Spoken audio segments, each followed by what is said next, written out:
অনেক দিন পর আমার এত সুন্দর মাইন্ড ফ্রেশ হলো। চারিদিকের দৃশ্যটা যতটাই সুন্দর হয় ততটাই আমাদের মাইন্ডটা ফ্রেশ করে। চারিদিক সুন্দর থাকলে আমাদের ভেতরে পজিটিভ এনার্জি কাজ করে, কিন্তু লাস্টে আমাদের সঙ্গে এটা কি হয়ে গেল। হ্যালো এভরিওয়ান, কেমন আছো তোমরা সবাই?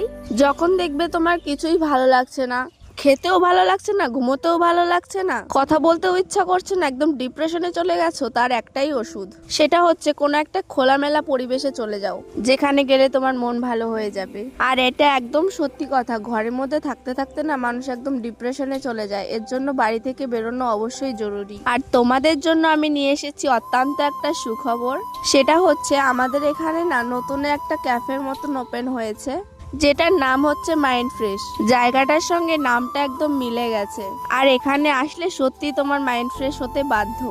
আজ আমি প্রথমবার আসলাম এখানে, আর আমার এতটা পরিমাণে ভালো লেগেছে তোমাকে কি বলি, আমি মুখে কি বলবো, তোমরা নিজেরাই দেখে নাও। জায়গাটা এতটাই সুন্দর, আর এটা একদম রিসেন্টলি ওপেন হয়েছে, এর জন্য না অতটা ভিড় থাকে না। আর এই ক্যাফেটা জানো তো দিনের বেলা ওপেন থাকে না, বাট সন্ধ্যে থেকে ওপেন হয়ে যায়। আই গেস ওই 4-5টা হবে, ওই টাইমে হয়তো ওপেন হয়। দেখো, খাওয়াটাই কিন্তু সব থেকে বড় কথা নয়, এখানে এসে কিছু টাইম স্পেন্ড করাটাই সব থেকে বড় কথা। আর এখানে এসে সত্যি খোলামেলা পরিবেশ, খুবই ভালো লাগবে বসে থেকে গল্প করতে। তো দেরি কিসে, চলে আসো তোমার প্রিয় মানুষটিকে নিয়ে এই জায়গাটায় কিছু মুহূর্ত একসঙ্গে কাটানোর জন্য। ছেলে পেলেরা এখানে কিন্তু খুব সুন্দর আড্ডা দিতে পারবে। সন্ধেবেলাটা এখানে কিন্তু একদম জমে যাবে। আমাদের বাড়ি থেকে জাস্ট 5 মিনিটের দূরত্বে। তোমাদের যাদের এদিকে বাড়ি তাদেরকে তারা যদি জানতে চাও যে জায়গাটা কোথায়, তাদেরকে বলে রাখি এটা হচ্ছে রিল্যাক্স, তো চিনেই থাকবে, ডলফিনও চিনেই থাকবে। ডলফিনের একটু আগে মানে দেবনাথপুরে যেতে গেলে হবে বাঁদিকে, আর তেহট্টার দিকে যেতে গেলে পড়বে ডান হাতে। রিল্যাক্স রেস্টুরেন্টের একদম পাশেই খুব সুন্দর জায়গা, জাস্ট একবার তোমরা এসে দেখো জায়গাটায়।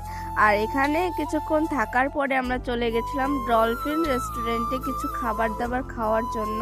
আমরা সবাই প্ল্যান করে গেছিলাম যে একদম বেশি খরচ করব না, কিছু একটুখানি খেয়েই চলে আসব, কিন্তু আমি ভুললা গেছিলাম এটা হচ্ছে ডলফিন। এখানে কম কিছু খাইতে আসলেও বেশি টাকা লইয়া আসতে হইব। আমি ভাবছিলাম খালি চাউমিন খাইয়াই চলে যাবো, কিন্তু চাউমিনের দাম এত লইয়া লইলো, আর কি কইমু তোমাগো। এক প্লেট চাউমিন কোনোদিনও 200 টাকা হয়, আমি তো হেডেই জানতাম না গাইস। মেইন কথা এটাই হচ্ছে যে আমি কোনোদিনও বিল সেইভাবে পে করিনি, আজকে প্রথম হয়তো বিল পে করেছি, এর জন্য আমার চক্ষু চরণ জলে উঠে গেছে। বাট তবুও আমাদের আশেপাশের যেসব রেস্টুরেন্ট থাকে না, সেগুলোতে 80-90 টাকা 100 টাকা এরকম দামের কিন্তু চাউমিন পাওয়া যায়, বাট এই